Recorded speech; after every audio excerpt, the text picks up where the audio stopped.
Michel de Montaigne, 1533–92. 1. Education. Joseph Scaliger described Montaigne's father as a seller of herring. The great scholar skipped a generation.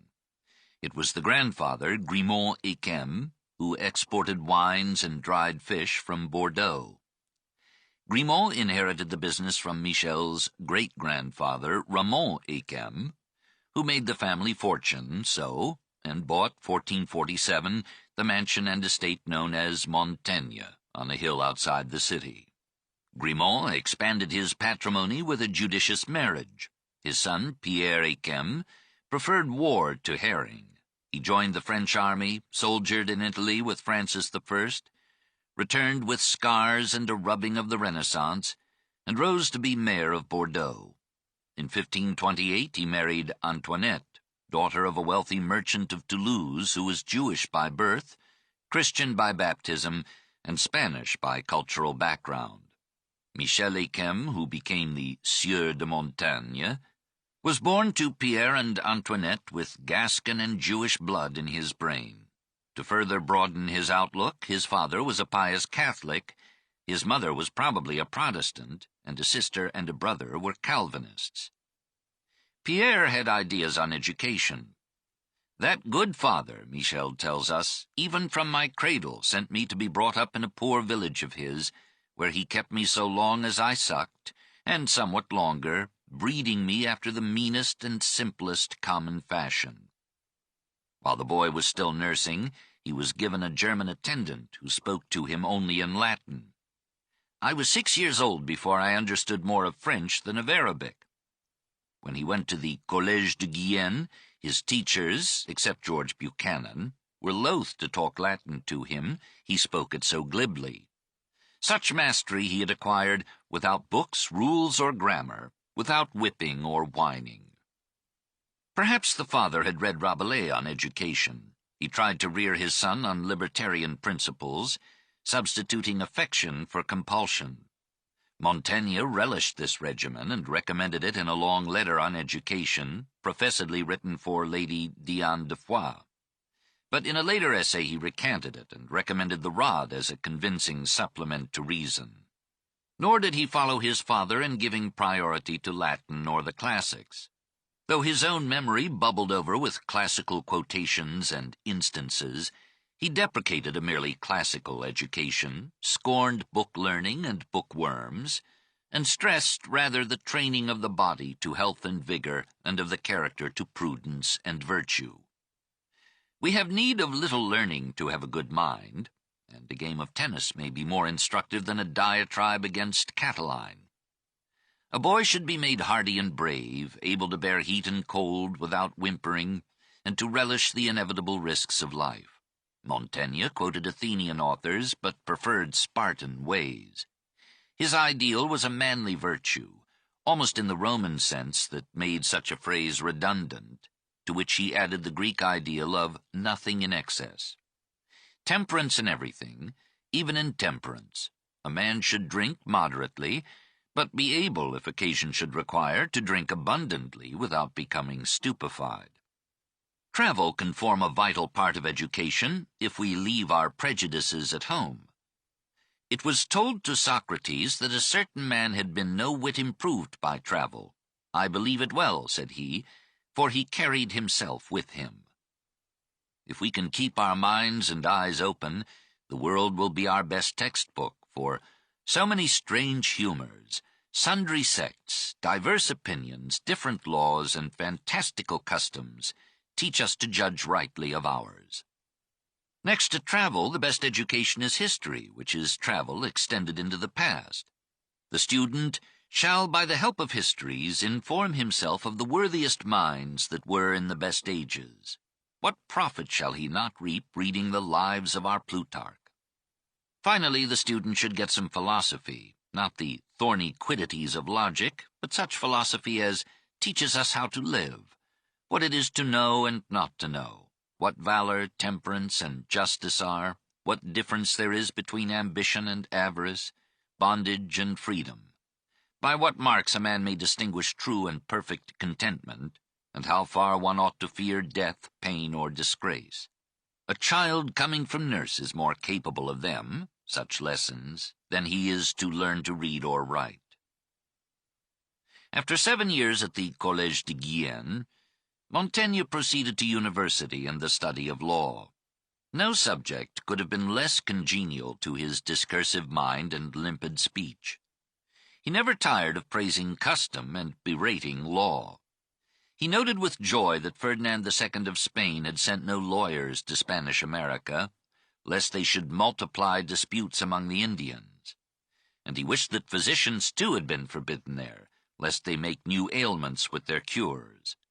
He thought those countries worst off that had most laws, and he reckoned that France had more than the rest of the world besides. He saw no progress in the humaneness of the law, and doubted if any such savagery could be found among barbarians as togaed judges and tonsured ecclesiastics practiced in the torture chambers of European states. He gloried that, to this day, about 1588, I'm a virgin from all suits of law. 2. Friendship and marriage. Nevertheless, we find him in 1557 councillor in the Court of Aids at Périgueux, and in 1561 a member of the Bordeaux Parlement, the municipal court. There he met and loved Etienne de la Boétie. We have seen elsewhere how, about the age of 18, this young aristocrat wrote, but did not publish, a passionate Discours sur la servitude volontaire, which came to be called Contre un, that is, against one-man rule. With all the eloquence of Danton, it called upon the people to rise against absolutism. Perhaps Montaigne himself felt some republican ardor in his youth. In any case, he was drawn to the noble rebel, who 3 years older seemed a paragon of wisdom and integrity. We sought one another before we had seen one another, and by the reports we heard of one another, I think by some secret ordinance of the heavens we embraced one another by our names. And at our first meeting, which was by chance at a great feast and solemn meeting of a whole township, we found ourselves so surprised, so acquainted, and so bound together, that from thenceforward nothing was so near to us as one unto another. Why this profound attachment? Montaigne answered, because it was he, because it was I. Because they were so different that they completed each other. For La Boétie was all idealism, warm devotion, tenderness. Montaigne was too intellectual, prudent, impartial to be so dedicated. This very friend described him as equally inclined to both outstanding vices and virtues. Perhaps the deepest experience of Montaigne's life was watching his friend die. In 1563, during a plague at Bordeaux, La Boétie fell suddenly ill with fever and dysentery. He bore his lingering death with a stoic fortitude and a Christian patience, never forgotten by his friend, who stayed at his bedside during those final days. Montaigne inherited the manuscript of the dangerous essay and concealed it for 13 years. A copy was printed in a pirated edition, 1576.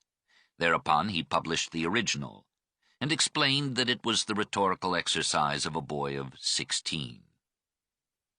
That friendship made every later human relationship seem insipid to Montaigne. He wrote again and again that half of him had died with La Boétie. I was so accustomed to be ever two, and so inured to be never single, that methinks I am but half myself.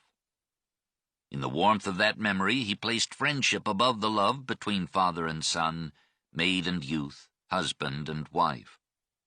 He himself seems to have had no romantic passion for any woman.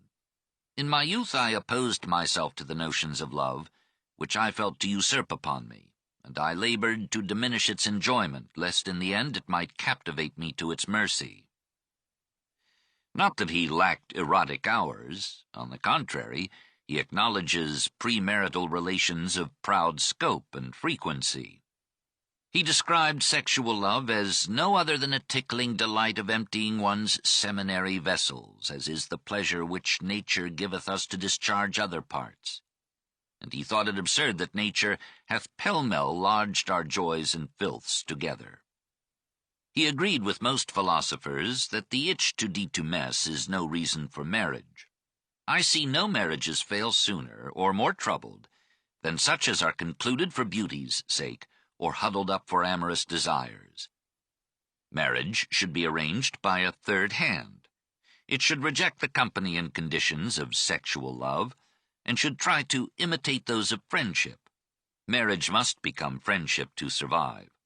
He inclined to the view of Greek thinkers that a man should not marry before 30. He avoided the tie as long as he could. Still single at 28, he traveled to Paris, fell in love with it, enjoyed the life of the court for a while, 1562, saw some American Indians at Rouen, hesitated between the rival charms of civilization and savagery, returned to Bordeaux, and married, 1565, Françoise de Chassaigne. He seems to have married for strictly rational reasons, to have a home and a family, to transmit his estate and his name. Amid all his 1,500 pages, he says almost nothing of his wife, but that may have been good manners. He claims to have been faithful to her. Licentious as the world reputes me, I had, in good faith, more strictly observed the laws of wedlock than either I had promised or hoped. She made allowances for the self-absorption of genius. She took competent care of the household, the land, even the accounts, for he had no mind for business. For his part, he gave her full respect, and now and then a sign or word of love, as when he responded gratefully to her quick aid after his fall from a horse, and when he dedicated to her his edition of La Boétie's translation of Plutarch's Letter of Consolation. It was a successful marriage, and we must not take very seriously the quips against women in the essays. They were a fashion among philosophers. Françoise bore him 6 children, all girls. All died in childhood but one, of whom he speaks tenderly. When he was 54, he adopted into the family a 20-year-old girl, Marie de Gournay, truly of me beloved with more than a fatherly love, and as one of the best parts of my being, enfeoffed in my home and solitariness. He was not above the common feelings of humanity. 3. The Essays. In 1568 his father died, and Michel, as the oldest son, inherited the estate. 3 or 4 years later he resigned from the Parliament of Bordeaux and retired from the bedlam of the city to the boredom of the countryside. Even there peace was precarious, for religious war was dividing France, its cities, and its families. Soldiers raided villages, entered homes, stole, raped, and killed. I have 1,000 times gone to bed imagining I should, the very same night, have been either betrayed or slain in my bed. As a dissuasion to violence, he left his doors unlocked and gave orders that if marauders came, they were to be received without resistance. They stayed away, and Montaigne was left free to live in his corner of philosophy amid the clatter of creeds and arms. While Paris and some provinces murdered Protestants in the massacre of St. Bartholomew, Montaigne wrote the supreme work of French prose. His favorite retreat was the library on the 3rd floor of the tower that rose in the facade of his chateau. The chateau was destroyed by fire in 1885, but the tower survived. He loved his library as himself, his alter ego. The form of it is round, and hath no flat side but what serveth for my table and chair, in which manner at one look it offers me the full sight of all my books. There is my seat, there is my throne. I endeavor to make my rule therein absolute, and to sequester that only corner from the community of wife, of children, and of acquaintance. Seldom has a man so relished solitude, which is almost our direst dread. A man must sequester and recover himself from himself. We should reserve a storehouse for ourselves, altogether ours, wherein we may hoard up and establish our true liberty. The greatest thing in the world is for a man to know how to be his own. In that library he had 1,000 books, most of them bound in tooled leather. He called them meas delicias, my delights. In them he could choose his company and live with the wisest and the best. In Plutarch alone, since he spoke French, through Amiot, He could find 100 great men to come and talk with him, and in Seneca's epistles he could savor a pleasant stoicism melodiously phrased. These two, including Plutarch's Moralia, were his favorite authors, from whom, like the Danaides, I draw my water, incessantly filling as fast as emptying. The familiarity I have with them, and the aid they afford me in my old age, and my book merely framed of their spoils, binds me to maintain their honor. He never quotes the Bible, perhaps as too well known, though he frequently cites St. Augustine. For the most part he prefers the ancients to the moderns, the pagan philosophers to the Christian fathers. He was a humanist insofar as he loved the literature and the history of old Greece and Rome. But he was no indiscriminate idolater of classics and manuscripts. He thought Aristotle superficial and Cicero a windbag. He was not quite at home with the Greeks. He quoted the Latin poets with roaming erudition, even one of Martial's most privy epigrams. He admired Virgil but preferred Lucretius. He read Erasmus's Adagia predaciously. In the early essays he was a pedant, adorning himself with classical tags. Such excerpts were in the manner of the age. Readers who had no competence for the originals relished these samples as little windows glimpsing antiquity. And some complained that there were not more. From all his pilfering, Montaigne emerged uniquely himself, laughing at pedantry and making up his own mind and speech. He looks like scissors and paste, and tastes like ambrosia. So, leisurely, page by page and day by day, after 1570, he wrote his essay. He seems to have invented the term, almost the type, for though there had been discorsi and discours, they were formidably formal, not the informal, meandering conversations of Montaigne. And this easy-going, buttonholing style has tended to characterize the essay since his death, making it a predominantly modern genre. "I speak to paper," he said, "as I do to the first person I meet. The style is the man, natural, intimate, confidential. It is a comfort to be spoken to so familiarly by a seigneur of the mind. Open him at any page, and you are caught by the arm and swept along, never knowing and seldom caring where you will go." He wrote piecemeal on any subject that struck his thought or matched his mood, and he diverged anarchically from the initial topic as he rambled on. So the essay on coaches rattles off into ancient Rome and New America. Of the 3 volumes, 3 consist of digressions. Montaigne was lazy, and nothing is so arduous as producing and maintaining order in ideas or men. He confessed himself divers et ondoyant, wavering and diverse. He made no fetish of consistency. He changed his opinions with his years. Only the final composite picture is Montaigne. Amid the confused flux of his notions, his style is as clear as the soul of simplicity. Yet it sparkles with metaphors as surprising as Shakespeare's, and with illuminating anecdotes that instantaneously transform the abstract into the real. His probing curiosity snatches at such instances anywhere, admitting no moral hindrance. He carefully hands down to us the remark of the Toulouse woman who, having been handled by several soldiers, thanked God that once in my life I have had my belly full without sin. Nihil naturae alienum putat. 4. The philosopher. He claims to have only one subject, himself. "I look within myself. I have no business but with myself. I incessantly consider and taste myself." He proposes to study human nature at first hand, through his own impulses, habits, likes, dislikes, ailments, feelings, prejudices, fears, and ideas. He does not offer us an autobiography. He says almost nothing in the essays about his career as a counselor or mayor, about his travels, his visits to the court.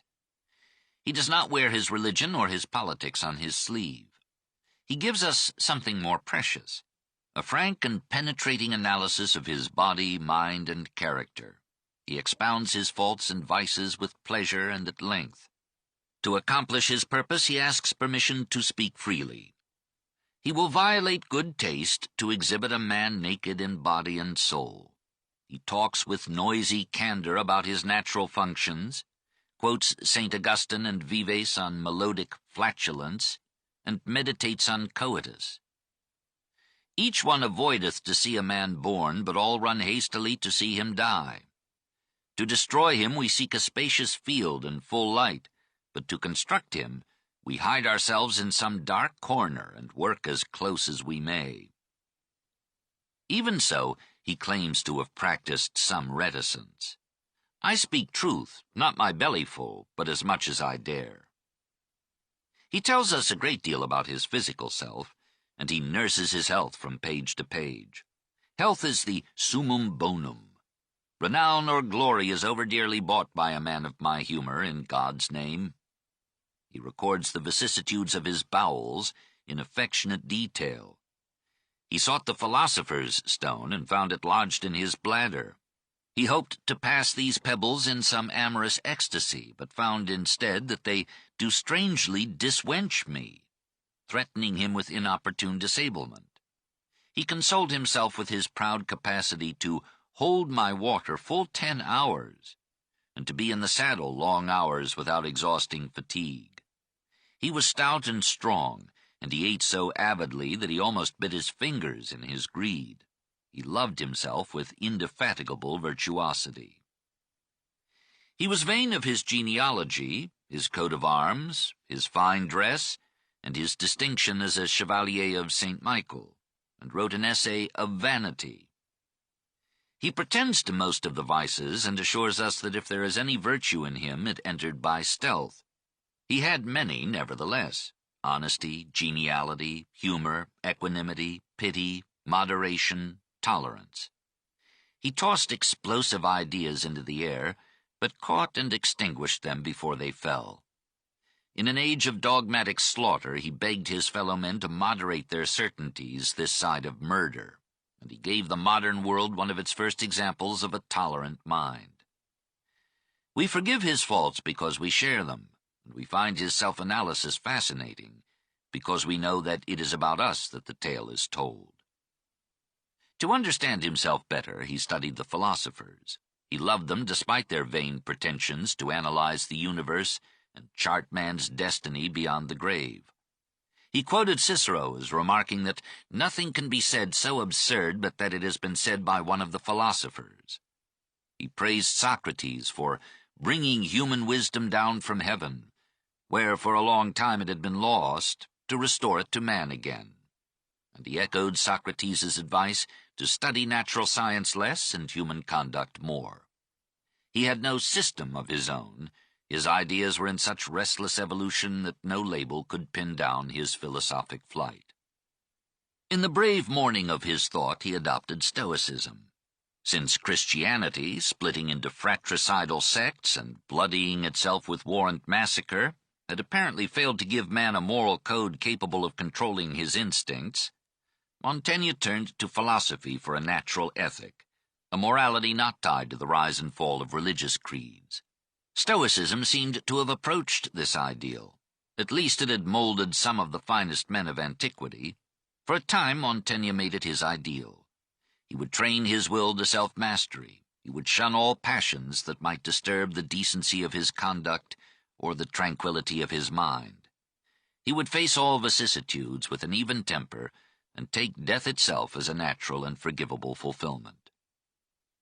Some Stoic strain continued in him to the end, but his effervescent spirit soon found another philosophy to justify itself. He rebelled against a Stoicism that preached the following of nature, and yet strove to suppress nature in man. He interpreted nature through his own nature, and decided to follow his natural desires whenever they did no perceivable harm.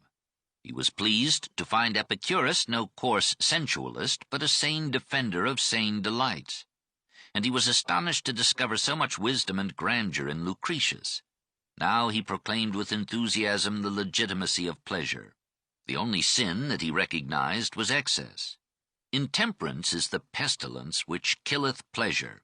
Temperance is not the flail of pleasure, it is the seasoning thereof.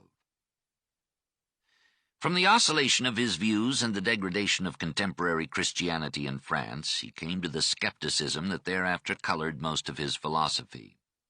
His father had been impressed by the Theologia Naturalis of the Toulouse theologian Raymond of Sebunde, who died about 1437, who had continued the noble effort of the scholastics to prove the reasonableness of Christianity. The father asked his son to translate the treatise. Montaigne did, and published his translation, 1569. Orthodox France was edified, but some critics objected to Raymond's reasoning. In 1580, Montaigne inserted into the second book of his essay a 200-page apologie de, defense of, Raymond Sebon, in which he proposed to answer the objections. But he did so only by abandoning his author's enterprise, arguing that reason is a limited and untrustworthy instrument, and that it is better to rest religion on faith in the Scriptures and in Holy Mother Church. In effect, Montaigne demolished Raymond while purporting to uphold him. Some, like Sainte-Beuve, have judged this apology as a tongue-in-cheek argument for unbelief.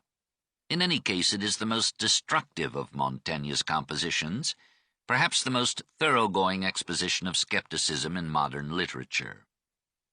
Long before Locke, Montaigne affirms that all knowledge is addressed to us by the senses, and that reason depends upon the senses, but the senses are deceptive in their reports and severely limited in their range. Therefore, reason is unreliable. Both the inward and the outward parts of man are full of weakness and falsehood.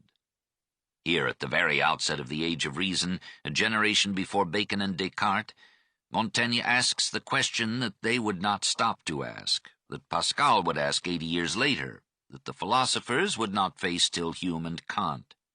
Why should we trust reason? Even instinct is a safer guide than reason. See how well the animals get along by instinct, sometimes more wisely than men. There is a great difference between many a man and many another man than between many a man and many an animal.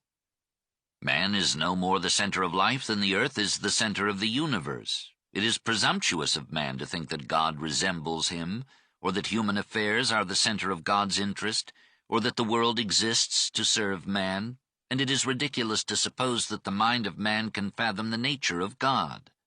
O senseless man, who cannot make a worm, and yet will make gods by the dozen.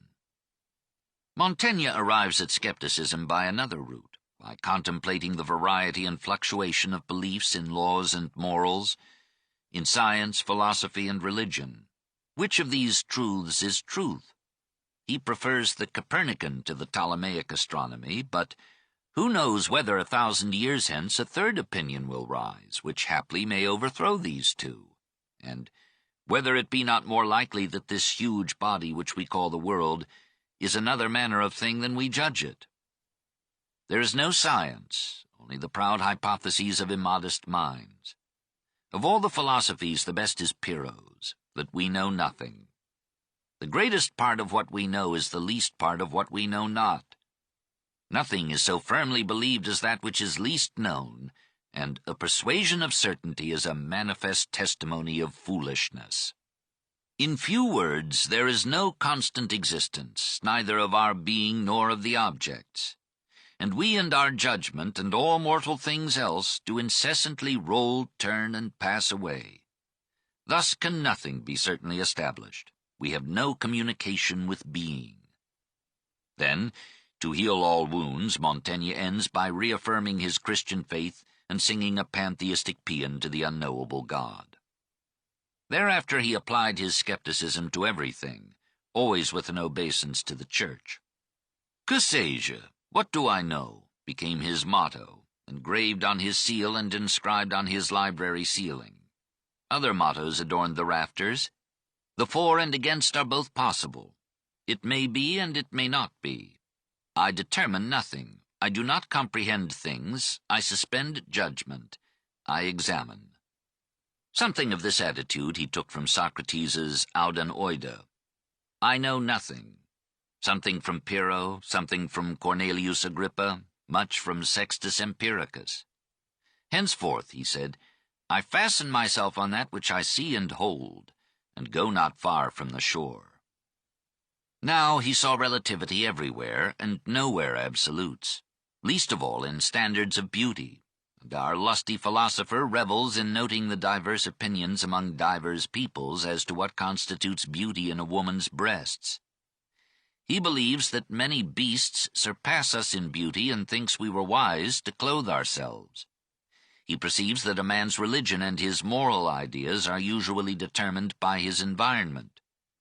The taste of good or evil greatly depends upon the opinion we have of them, as Shakespeare was to say, and men are tormented by the opinions they have of things, not by the things themselves.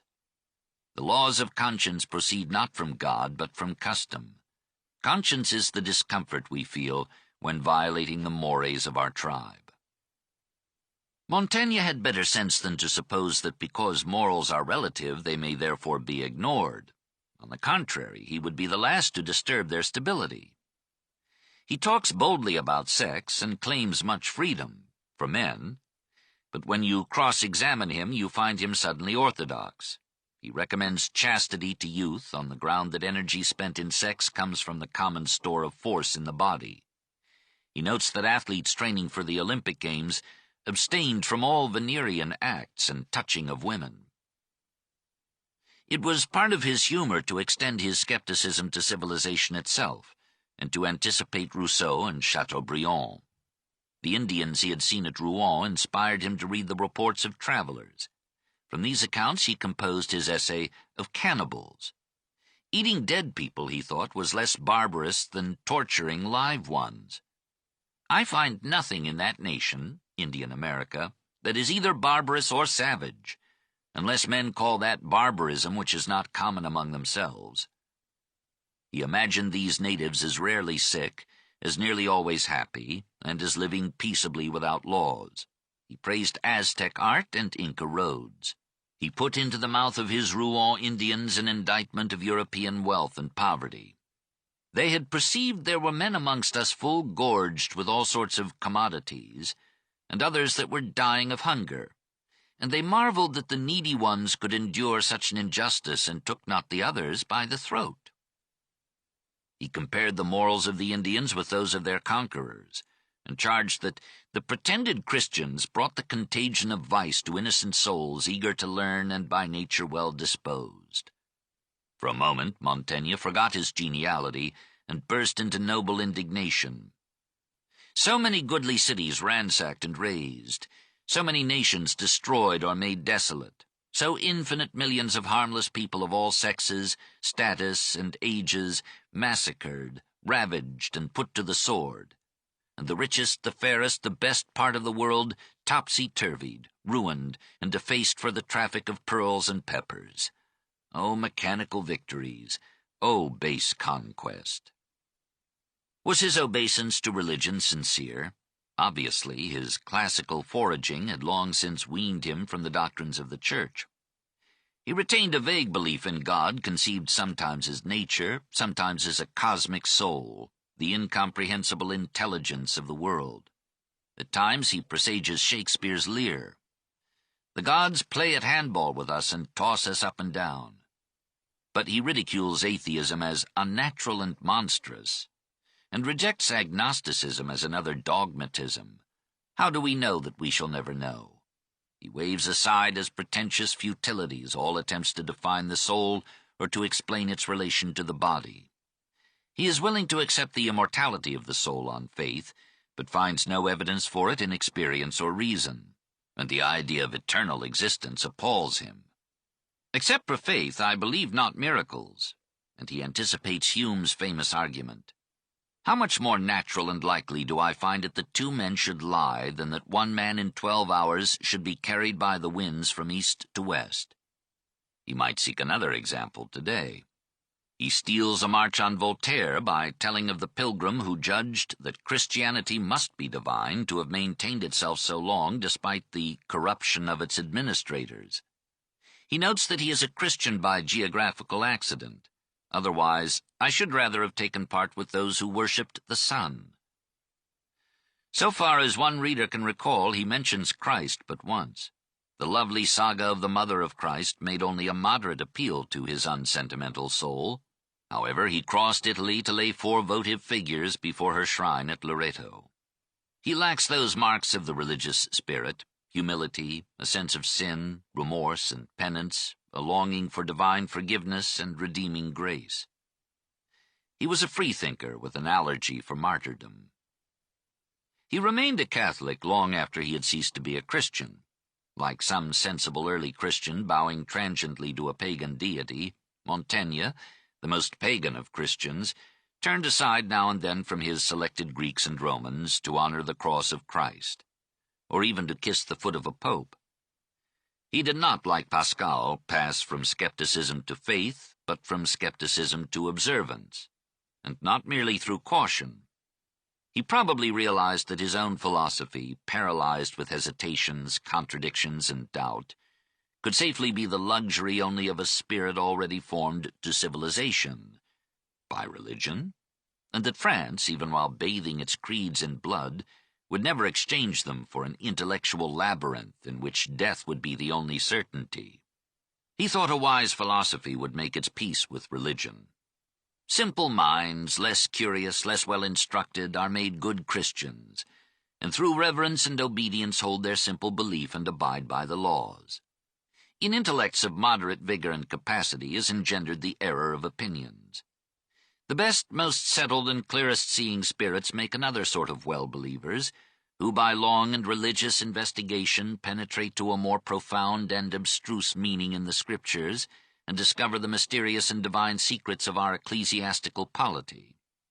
The simple peasants are honest folk, and so are the philosophers.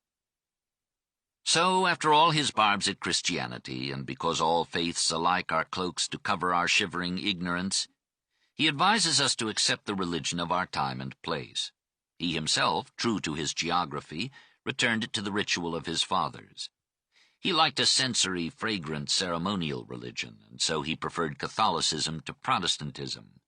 He was repelled by the Calvinist emphasis on predestination. Being of Erasmian lineage, he liked the genial and worldly cardinals of Rome more than the Loyola of Geneva or the Lion of Wittenberg. He regretted particularly that the new creeds were imitating the intolerance of the old. Though he laughed at heretics as fools who raised a fuss over competitive mythologies, he saw no sense in burning such mavericks. After all, it is setting a high value on our opinions to roast people alive on account of them, or to let people roast us. In politics, too, he ended as a comfortable conservative. There is no use changing forms of government. The new one will be as bad as the old, because it will be administered by men. Society is so vast a frame, so complex a mechanism of instinct, custom, myth, and law, slowly fashioned by the trial and error wisdom of time, that no individual intellect, however powerful and brilliant, can take it apart and put it together again without incalculable confusion and suffering. Better submit to current rulers, bad as they are, unless they attempt to chain thought itself.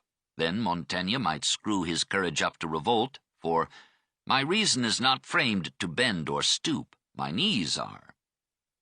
A wise man will avoid public office while respecting it. The greatest vocation is to save the commonwealth and be profitable to many. But as for me, I depart from it. However, he served his terms.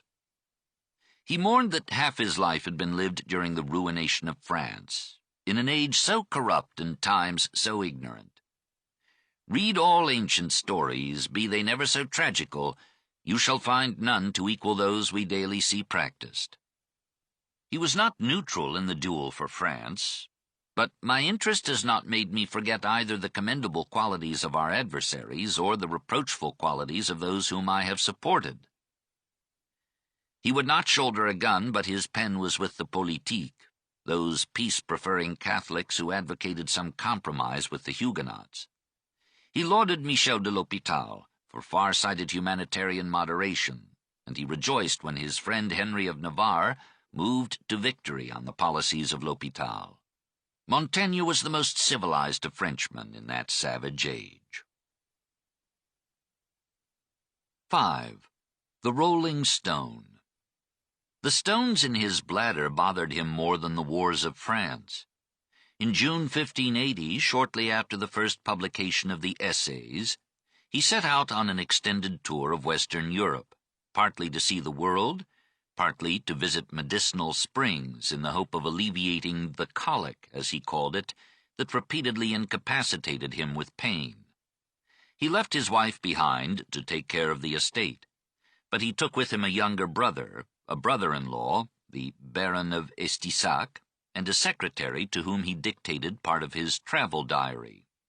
Add a retinue of servants and muleteers, and we no longer wonder that these memoirs are intellectually thin. They were meant rather for remembrance than for publication. Montaigne, returning, hid them in a chest, where they were discovered 178 years after his death. The party went first to Paris, where the proud author presented a copy of the Essays to Henry III, then by easy stages to Plombières, where Montaigne for 9 days drank 2 quarts of medicinal waters daily, and succeeded in passing some small stones with great pain. Then through Lorraine to Switzerland. He had infinite pleasure, says the third-person diary, in observing the freedom and good government of this nation. He took the waters at Baden-Baden and advanced into Germany. He attended Calvinist and Lutheran as well as Catholic services, and discussed theology with Protestant clergymen. He tells of one Lutheran minister who vowed that he would rather hear 1,000 masses than partake of one Calvinist communion. For the Calvinists denied the physical presence of Christ in the Eucharist. Moving into the Tyrol, he felt the grandeur of the Alps long before Rousseau. From Innsbruck the party mounted to the Brenner Pass, Montaigne passing on the way a stone of middling size. Then through Trent to Verona, Vicenza, Padua, and Venice, where he contributed 2 big stones to the Grand Canal. He thought the city not so wonderful as he had expected, nor the prostitutes as beautiful. On to Ferrara, where, according to the Essays, not the diary, he visited the insane Tasso. To Bologna and Florence, where the Arno received 2 stones and a quantity of gravel, and through Siena to Rome, where he passed a stone as big as a pine kernel. All in all, these recorded accretion-excretions would have built a pretty pyramid.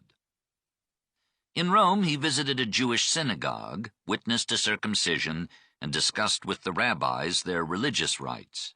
He exchanged philosophies with the Roman courtesans. He was not, as Stendhal thought, insensitive to the art in Rome. He wandered day after day among the classic remains, never ceasing to marvel at their grandeur. But the great event was a visit to Gregory XIII. Like any son of the Church, Montaigne knelt to kiss the papal shoe, which the Pope kindly raised to ease the operation. Meanwhile, the customs officials had found a copy of the Essays, which they turned over to the Inquisition. Montaigne was summoned to the Holy Office and was gently admonished that some passages smelled of heresy. Would he not change or delete them in future editions? He promised. I thought I left them very well satisfied with me. Indeed, they invited him to come and live in Rome. He kept his promise indifferently, and in 1676 his book was placed on the index. Perhaps to reassure them and himself, he journeyed across Italy to the shrine of the Virgin at Loreto and dedicated a votive tablet to her. Then he recrossed the Apennines to take the waters at Lucca. There, September 7, 1581, a message came saying that he had been chosen mayor of Bordeaux. He asked to be excused, but Henry III bade him accept, and the tradition of public service left him by his father could not be ignored. He took his time getting back to France. He did not sight his chateau till November 30th, 17 months after beginning the tour. The duties of the mayoralty were light. The emoluments were honors without pay. He functioned sufficiently well, for he was re-elected, August 1583, for another 2 years. In December 1584, Henry of Navarre, with a mistress and 40 followers, visited him, and the future King of France slept in the philosopher's bed. Toward the end of the second term, plague struck Bordeaux, and Montaigne, like nearly all public officials, left the city for rural retreats. On July 30th, 1585, he turned over the insignia of his office to a successor and retired to his home. He was only 52, but his stones periodically disabled him, sometimes preventing him for days from passing water. Early in 1588, he was strong enough to make a third trip to Paris. While there, he was arrested, as an adherent of Henry III, by the League then dominating the capital. He was lodged in the Bastille, July 10, 1588, but was released the same evening through the intercession of Catherine de Médicis. In October, he attended the States General at Blois, but he returned to Bordeaux just in time to escape involvement in the vicissitudes of Henry III after the assassination of the Duke of Guise. In his final and finest essay, Of Experience, he included a description of his physical decay. His teeth, for example, seemed to have reached the natural term of their continuance. He endured his going hence without bitterness.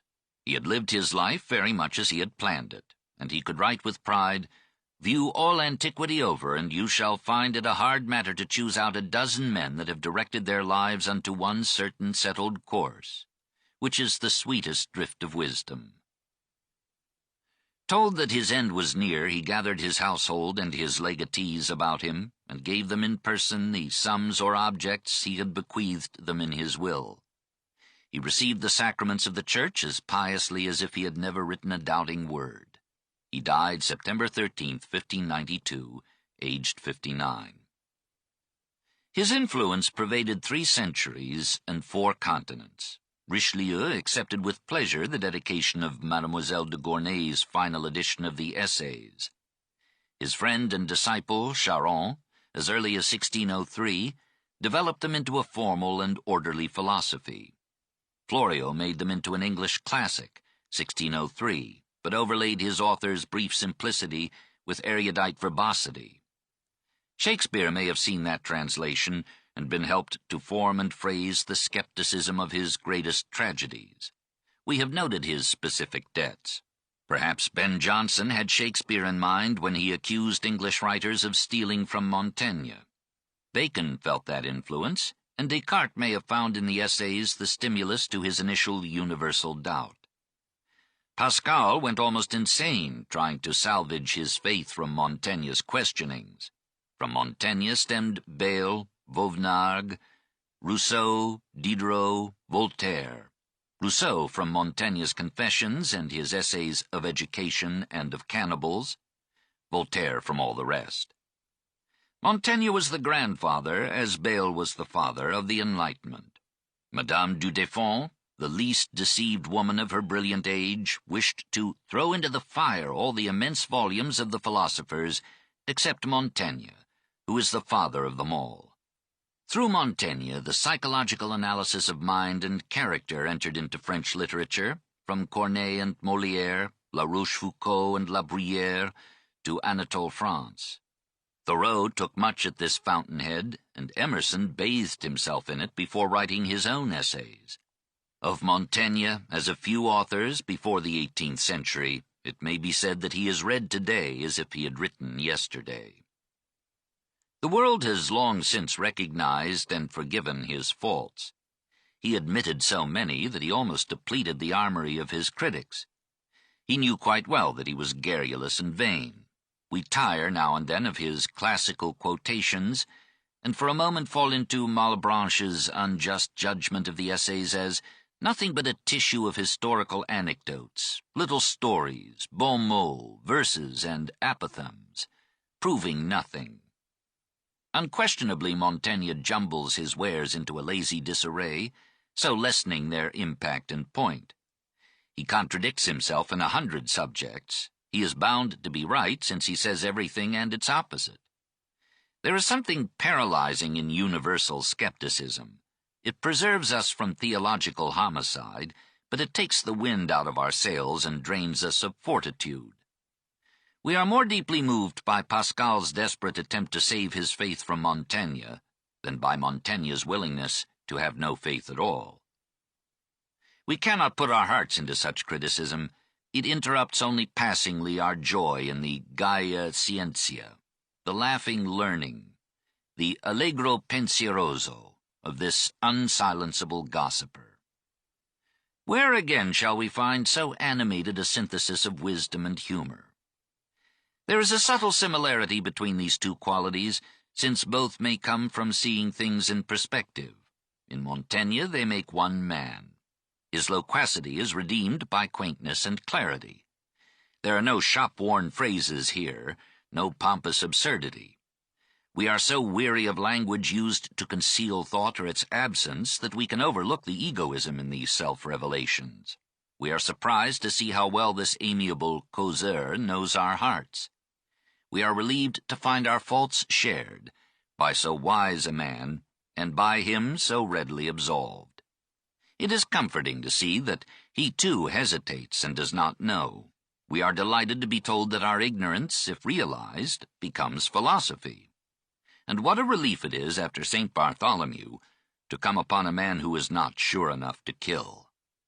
Finally, and despite his onslaught upon reason, we perceive that Montaigne begins in France, as Bacon in England, the age of reason. Montaigne, the critic of reason, was nothing if not reason itself. With all his curtsies to the church, this irrationalist was a rationalist. He consented to conform only after he had sown the seeds of reason in the mind of France, and if, like Bacon, he tried to do this without disturbing the consolatory faith of the poor, we must not hold his caution or tenderness against him. He was not made for burning. He knew that he too might be wrong. He was the apostle of moderation as well as of reason, and he was too much of a gentleman to set his neighbor's house on fire before he had any other shelter to give him. He was profounder than Voltaire because he sympathized with that which he destroyed. Gibbon reckoned, in those bigoted times, but two men of liberality, of free and generous ideas, in France, Henry IV and Montaigne. And Sainte-Beuve, after viewing Montaigne unsympathetically through the eyes of Pascal, ended by pronouncing him, in a rare burst of enthusiasm, le Français le plus sage qui ait jamais existé, the wisest Frenchman that ever lived.